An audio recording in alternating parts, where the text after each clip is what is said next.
All right, so it seems that I did forget one member on our list, and that is Johnny. Johnny's going to be taking over the Colorado Buffaloes in the Big 12.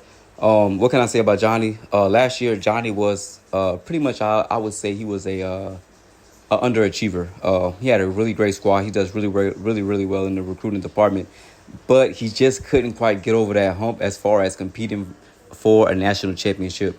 Now, I do believe he will definitely have a more difficult time with these Colorado Buffaloes as opposed to the Washington Huskies. But one thing I can say about Johnny is that he is more of an offensive savant on the defensive end.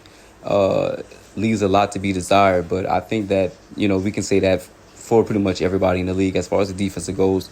On the game, it is a little bit more difficult. But Johnny is really good at making adjustments on the offensive side of the ball. If you use something that works, he's going to consistently use it. And he does have multiple play styles. So he is pretty hard to kind of get a lock on as far as spamming goes. In that sense, he's not one of those guys that is going to spam. So you have to be real multiple. You have to be on your P's and Q's when you're playing against him. He's definitely beatable. He is a guy that, definitely will make mistakes from time to time. But as I said before, I just don't know how he's going to do with these Colorado Buffaloes. Definitely believe he'll be able to put up some points with Caden Salter starting off.